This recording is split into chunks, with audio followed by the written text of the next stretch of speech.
በቃ ሞከረሻል። ይኸውልሽ ምንም የሚጨናነቅ ነገር የለም። ብዙ ሰዎች ተፋተው ይኖራሉ። ግን አናበረታታም፣ መፋታትን አናበረታታም። ግን በጣም ግዴታ ሲሆን ለምሳሌ ለልጆችሽ መኖር አለብሽ። በእንደዚህ አይነት ሁኔታ ላይ ደስተኛ ነው የምትሆኘው። የምመክርሽ ነገር ለልጆችሽን መኖር ካሰብሽ ሰርተሽ ልጆችሽንም እሱንም በቃ ጠበቃ እስካቆምሽ ድረስ ሰራተኛ እስከሆነ ድረስ ተቆራጭ ያደርጋል። ወዶ ሳይሆን በግዱ ማለት ነው። ኦኬ ህጋዊ ከሆናችሁ በደንብ ነው ተቆራጭ ያደርገልሽ። ይህ ቁራጭ ልጆቹን ያግዝ ይርዳ። ልጆች ለምትዩ ነገር ደግሞ እሱ ነገር ነው ትንሽ እንጂ ለሱ ደግሞ መፍትሄ መፈለግ ነው። በተወሰነ ጊዜ ተቸግረው ምን ሰራ አድርገሽ ቦታ ቀይረሽ ከእሱ አይነት ቤተሰቦች ከእሱ ጋር ሙሉ በቃ አካባቢሽን ቀይረሽ መጥፋት ነው።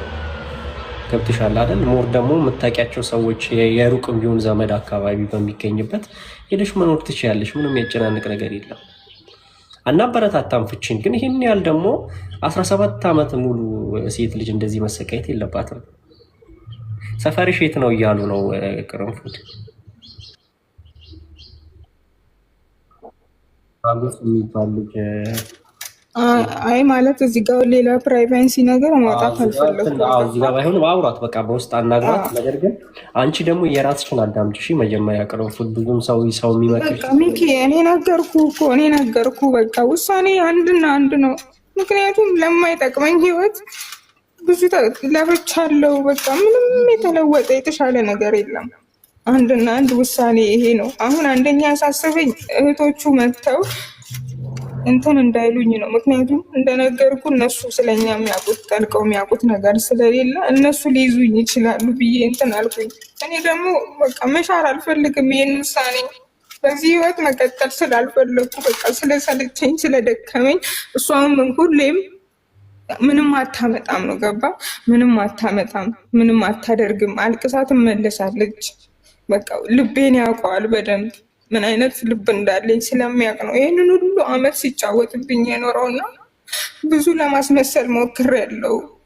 በቃ ስብራቴን ማንም እንዳያይብኝ፣ ችግሬን ማንም ወጥቼ እንደዚህ እንዳላወራ ብዙ ጥረት አድርጌያለሁ። አሁን ወጥቼ ስናገር ሰው ለምን ሚዲያ ላይ ወጣሽ፣ በቀደም ስላለቀስኩ ብዙ ተወቅሻለሁ፣ ለምን ሚዲያ ላይ ወጣሽ ብሎ፣ ግን ችግሬን እኔ ነኝ የማውቀው። ወድጄ አይደለም ሚዲያ ላይ ወጣሁት፣ ብቻዬን ታፍኜ ልሞት ነው። እና ሰው ወዶ አይደለም ወጥቶ ሚዲያ ላይ የሚናገረው። እዚህ ጋር እኔ ስለሱ ምንም የጨመርኩት የቀነስኩት ውሸት የለም።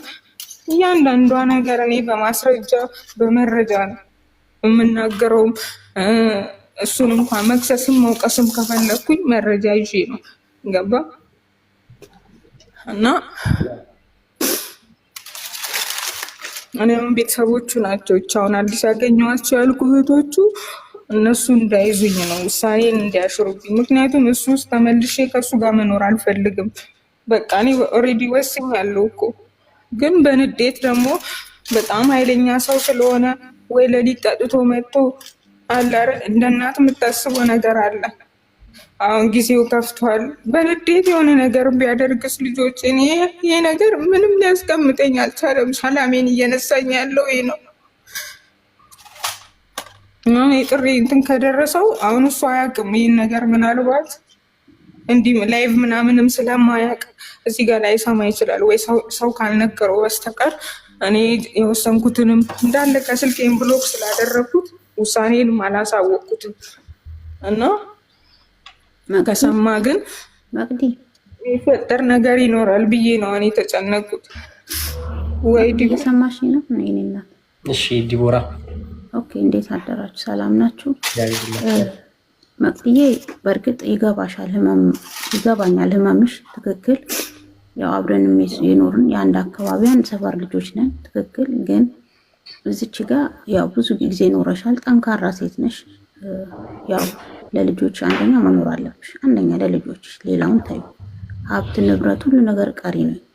ያው ለልጆችሽ ነው የሚሆነው። ሲቀጥል ደግሞ እኛ ብዙ ነገር አማክረንሻል፣ መክረንሻልም ከዚህም በፊትም ታውቂያለሽ። ስቲል ዱባይ እያለን ግን ደግሞ በቃ ብዙ ነገር ይሆናል ይሳካል ብለሽ ታግለሻል፣ አልሆነም። ግን ደግሞ ይሄ ነገር ሶሻል ሚዲያ ላይ ሳይመጣ በውስጥም መጨረስ ይቻላል። ዝዋይ ላይ በጣም መልካም ሰዎች አሉ። አንቺን ማገዝ፣ አንቺን መደገፍ፣ ከጎንሽ ነን አይዞሽ የሚል። አሁን ደግሞ የሴቶች ነገር በጣም ጠብቋል። ዲቦዬ ላቋርጥሽ፣ ሚዲያ ላይ የወጣሁበት ምክንያት አንደኛ ቤተሰቦቹ እንዲያዩ ስለምፈልግ ነው። አንደኛ ምክንያቱም እኔ ከነሱ ጋር ምንም አይነት ኮንታክት የለኝም። በእነሱ ምክንያት ትዳር የሚፈርሰው፣ በእነሱ ምክንያት ሰላሜን ያጣሁት፣ በእነሱ ምክንያት ሁሌ እነሱ ወደኛ ህይወት መጡ ማለት በቃ ጸብ ነው፣ ጭቅጭቅ ነው። ምንም ብናገረው ደስ አይለውም። እናቱን አወራ ማለት እኔ እና እሱ ምንም አይነት ንግግር የለንም። በቃ ከአቅሜ በላይ ስለሆነ ነው። ከአቅሜ በላይ በቃ ሚዲያ ላይ ለምን ወጣሽ አትበሉኝ። ለዛም ነው ገብቶኛል። አንዴ ስለ እናቱ፣ በነገራችን ላይ የእናትና ይኸው መጥፎ የለውም። እሱን ወልዳዋለች፣ አንቺም አማችሽ ናት። ምንም ብታረቂ እናትና ልጅ ሊለያዩ አይችሉም። ምክንያቱም እናት ናት። የፈለገ መጥፎ ሴጣን ብትሆንም እናት ናት። የዛን ቀን ወልዳዋለች። ተረዳሽኝ? በምንም አይነት ታምር እናቱን ማጣት ላይፈልግ ይችላል። ምክንያቱም እንዴ ማንም ወንድ እኮ እናቱ ቢሆ አልተረዳሽኝም። እኔም እኮ እናት ነኝ አይደለ እንዴ? እኔም እኮ የሴትም የወንድ ልጅም እናት ነኝ። ነገ ልጆች አግብተው እኔ ማማች ልሆን እችላለሁ አይደለ? ግን ልትረዱኝ ያልቻላችሁት ነገር እኔና እሱ የማንግባባው ለምሳሌ እሷ ደብረ ብርሃን ሆና በስልክ እንኳን ካወራችሁ እኛ ማታ ተጣልተን ነው የምናድረው። ይሄ ምንድን ነው? የሆነ ነገር አለ። በቃ ተረዱኝ። የሆነ ነገር አለ። ገብቶሻል? ይሄ እናቱን አታወራ አይደለም፣ እናቱን አታወራ አይደለም ጣልታ ምናምን ሳይሆን አለመቼም ግልጽ መናገር አይጠበቅም። ይገባችኋል ብዬ አስባለሁ። ያስቸግራል። አሁን እንደዚህ አይነት ነገሮች ቤተሰብ ወይ ላም ጣልቃ የሚገባበት ነገር አስቸጋሪ ነውና ሲደጋገምበት ግራ ገባት። ምን ታርግ ልጅቷ ማለት ልጁ እሷ ቤተሰቡ ጋር ሄዶ በመጣ ቁጥር ቀን ጠብቆ እንደዛ የሚፈጠር አይነት ነገር ከሆነ ያስጨንቃል እንጂ ጣልታ ምናምን አይመስለኝም። ተረድቻታለሁ። እሱም እናቷን መቶ አይችልም። እሱም እናቱ ነች። እንዴት አደራችሁ? አንዴ ብቻ ይቅርታ በጣም ወንድሜ ሚኪ ወይ እናትን ምረጥ። አንዴ ብቻ በጣም ይቅርታ። ሁላችሁም እንድታወሩ ትችላላችሁ። እኔ ግን ልወጣ ስለሆነ ሀሳቡ በጣም የከነከነኝ መንገዶችንም ስላለፍኩበት አንዴ ብቻ ለእህት የሚጠቅምሽም ከሆነ ሌሎች የሚጠቅም ከሆነ ይኸውልሽ፣ የእኔ እናት ከቅድም ጀምሬ ከጀመርሽ ሰዓት ጀምሬ ገብቼ ቪዲዮሽን አይቼ በጣም የተረዳውሽ ነገር አለ። ስለዚህ አንቺ አሁን ውሳኔሽ በትክክል እናቱ ላልሽው ደግሞ በትክክል አይደለም። እናቱ ያንቺ እናት ያንቺ እህት ማንም ሰው ትዳርሽ መሀል ከገባ ለአንቺ ጠላት ነው። ለምን እናቱ ታደብል እናቱ አትሆንም? ትዳርሽ መሀል ያንቺ ኑሮ መሀል ያንቺ ልጆች መሀል ያንቺን እና እሱን የማያስማማው ነገር እናቱም ትሁን አባቱ ወይ አንቺን ወይ እናቱን መምረጥ አለበት። አንድ በዚህ ጋር ማለት ነው። ለአንቺ ሰላም ለሌለው ቦታ ደግሞ ሰላም ለሌለው እረፍት አይምሮሽ እረፍት የሌለበት ቦታ ለሰከንድ መቆም የለበሽም። ዋይ ህይወት አጭር ናት፣ በጣም አጭር ናት። አረብ ሀገር ሰርተሽ እንዲህ ለፍተሽ ኩሽና አጥበሽ እግርሽ አብጦ ደም ስርሽ እግርሽን ከፍተሽ ብታሳይ እግርሽ እንዳለ ደም ያወጣ ነው። ልንገርሽ፣ የአረብ ሀገር ሴት ማለት የደረሰበት ነው የሚያውቀው። የፈላ ውሃ ውስጥ ቆማ ነው ለልጆችሽ ቆመሽ ያንን ቤት ሰርተሽ ያንን ኑሮ አኑረሽ። ዛሬ ግን እሱ አንዴ ሲፈልግ ሲሰድብሽ። በነገራችን ላይ ለሴት ልጅ ትልቅ ክብር ይገባል፣ ለወንድም ትልቅ ክብር ይገባል። እያንዳንዳው ሰው ሲከባበር ነው። ትዳር ላይ ደግሞ ክብር ከሌለ መከባበር ከሌለ ለአንቺ ጥሩ እንኳን ክብር እንኳን ባይኖረ ጥሩ ሀሳብ በሰው ፊት እንኳን ጥሩ ሀሳብ ለሌለው ወንድ ጊዜሽን እና ሰዓትሽን ማጥፋት የለብሽም። እግዚአብሔር ይመስገን ቃሉም እኮ ይላል የሰው ልጅ ወንድና ሴት አባት እናቱን ይተዋል ከሚስቱም ጋር ይጣበቃል። ቃሉም ያስተምረናል። እናቱ እዛ ጋር መታ አንቺን የሆነ ነገር ነገ እናቱ የሆነ ነገር ሂድ ግደላት ብትለው እኮ መጥቶ ሊገልሽ ነው ማለት ነው። ሂድ የሆነ ነገር አድርጋት ብትለው መጥቶ ሊያደርጋት ነው። ምናልባት አንቺ እንዳልሽው የሆነ ሀሳብ የሆነ በቃ አንቺ የማታውቂው መጥፎ ሀሳብ መጥፎ እነሱም የማያውቁት እነሱም የማይረዱት ትዊዝ በእንትን ማለት ነው በመንፈሳዊ ከሄድን ወይ እነሱም ላያውቁትም ይችላሉ። እነሱ ላይ ተቀምጦ አንቺን ያንን ትዳር ሊበትነው የሚፈልግ ነገር ሊኖር ይችላል። ስለዚህ አንቺ ውሳኔሽን በስትክክል እንትን ማለት አለብሽ። ብዙ ሰዎችን ስላየው ማለት ነው። በህይወቴ ባይደርስም እኔ ባላቅም በህይወቴ ባይደርስም ግን ብዙ ሰዎችን በእህትም በጎረቤትም ስላየው ይሄ ነገር ወደ ህይወትሽ ነው የሚሄደው፣ ወደ ህይወትሽ መጨረሻው ህይወት መጥፋት። ያ ያልሽው ልጆችም ያ ያልሽው ንብረትም አሁን አረብ ሀገር ሰርተሽም የትም ሰርተሽም ያገኘሻቸው ሁሉ ነገር ይቀራሉ። ያ ነገር አንቺ አፈር ነው የምትሆኚ። ስለዚህ ለልጆችሽ መኖር ከፈለግሽ ሽማግሌ እንደ ሰው ልከሻል፣ እንደ ሰው አውርተሽዋል፣ እንደ ሰው በቃ እሺ በቃ ቤቴ ነው፣ እሺ በቃ ቤቴ ነው፣ እሺ መጨረሻ ህይወትሽን ነው የሚያጠፋው። እንዲህ አይነት ሰው ልንገርሽ፣ ሲጀመር ለአንቺ ክብር መኖር ነበረበት። ሲቀጥል ደግሞ ውሳኔሽ በስትክክል እውነትም ይሄ ነገር ይሄ ሁሉ ነገር ሆኖብሽ ከሆነ ዋይ እህቴ ለምን ትቆሚያለሽ? እዛ ጋር ለሰከንድ መቆም የለብሽ። ልጆችሽ ደግሞ አንቺ ስትኖሪ ነው። ልጆችን የሚወደው አንቺን ሲወድሽ ነው። ልጆችን የሚወደው አንቺን ሲወድሽ፣ አንቺን ሲያከብርሽ። እናቱን የሚወደው አንቺን ሲወድሽ፣ አንቺን ሲያከብርሽ ነው። ዋይ አንቺም ሴት ነሽ፣ እናቱም ሴት ነች። ለእናቱ ክብር የሌለው ለአንቺ ክብር ሊኖር አይገባም። ለእህቱ ክብር የሌለው ለአንቺ ክብር ሊኖር አይገባም። ትዳር ፍቺ ማለት በመጽሐፍ ቅዱስ አይፈቀድም። እግዚአብሔርን ፍቺ አይወድም። ነገር ግን ወደ ህይወትሽ የሚሄድ ከሆነ የተሻለው የምትመርጪ መኖር ነው አይደል? የምትመርጪው ለመኖር ነው አይደል? ይሄን ሁሉ ዋጋ የምትከፍይው መሸፋፈን፣ ማልቀስ ምናምን አይጠበቅብሽም። ዛሬም ጠንካራ ነሽ፣ ነገም ጠንካራ ነሽ። በጣም በርቺ፣ ቁሚ ባለሽበት ነገር። ውሳኔሽን ደግሞ አስተካክል። ማልቀስም የለብሽም።